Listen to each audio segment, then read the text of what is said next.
I'm Kristen Crowley. By next week, the developers behind the multi-billion-dollar Great Lakes Basin Railroad are expected to update the federal government on the project. They called for a timeout in December to refile their application. All indications are this plan is moving forward.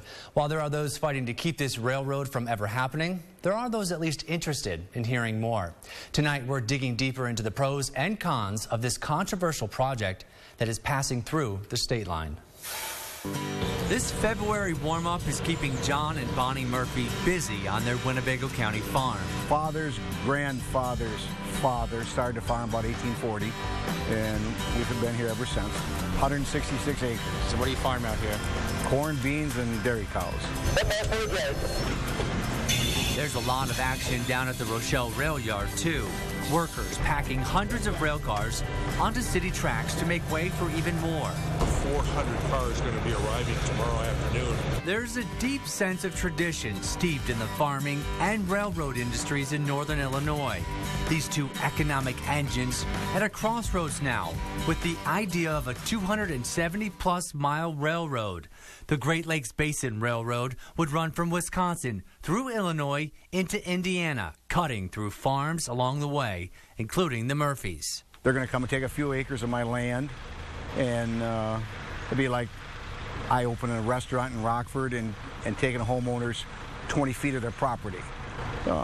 It'd make you feel good. I mean, the game's over today. Their concerns echoed when the federal agency reviewing Great Lakes Basin's potential environmental impact has held meetings across local counties the rail could cut through. Those concerns very real. Some say so is the potential for growing the state line's economy. To see what this new investment could mean for towns along the railroad's path, we travel to Rochelle, where more than 20 years ago, the city formed its own railroad system to capitalize on an opportunity. And all of this was farmland. Rochelle's Economic Development Director, Jason Anderson, says the city's dual-access rail line connects to two major Class I railroads, the Union Pacific and the Burlington Northern Santa Fe. We've added $1.5 billion in capital investment in land, equipment, and buildings in the last 10 years. And since building an industrial park to serve the railroad, 15 businesses have come to Ogle County. What you see here could become the norm in Winnebago, Lee, and other counties up and down the Great Lakes Basin Railroad. The purpose?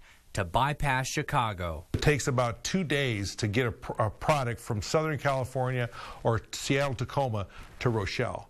But because of the congestion in Chicago, it can take almost 2 days to go that last 75 miles. So what's in it for the communities that relieve the bottleneck? Rochelle's economy lends the best insight. Take the city's tax base. Rochelle's more than doubled its value since focusing on rail. It took us 100 years to get to a $100 million tax base. It took us an additional 13 years to get to $225 million. Most of that was driven by access to rail. And that means your city, your park district, your school districts, your library districts all receive a larger revenue stream from that tax base. In that same time, the city's created 2,200 new jobs. The third benefit, he says, Rochelle was in a good position to leverage its assets it already had, and so are other cities in the region. And if we start to work together and how we can leverage those things that already exist, will be unstoppable from an economic development standpoint. You'd think Anderson is all for the Great Lakes Basin Railroad, but he isn't, nor is he against it. He says he's cautiously optimistic. I know this is a concern locally, is that by tying these communities all together, Rochelle loses its uniqueness as being a community that has multiple rail service, because all the communities along the Great Lakes Basin Railroad will have access. So we've told you why some people don't want the rail and what communities have seen a positive impact of having a hub. But what if there was another way? There's already a railroad that runs from Rochelle to Rockford, but they say it's not utilized. So whether it's Great Lakes Basin Railroad or something else, they say it's time to leverage what they have. Why doesn't a new railroad take advantage of some of the existing rail right-of-way? Mike Dunn Jr., the executive director for the Rockford Metropolitan Agency for Planning, is talking about the Illinois RailNet. It stretches from Winnebago to Ogle County. Right now, the short lines are in private hands and would need to be purchased, then upgraded to handle Class 1 railroads. But that's not on the proposed route for the Great Lakes line. We are in a position to benefit from it. The RMAP Policy Board has supported the concept of the Great Lakes Basin Railroad, but it has not supported a specific route.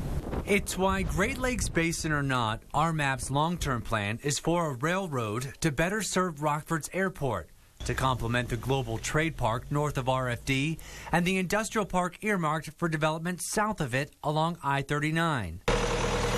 Meanwhile, we all wait to hear from the Great Lakes Basin on its next proposal, like the Murphys, who look at this land and see their future in farming.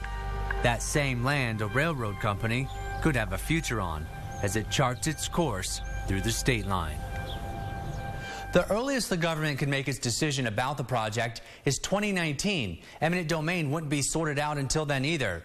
And we contacted Great Lakes Basin Railroad to be a part of our story, but they declined multiple times.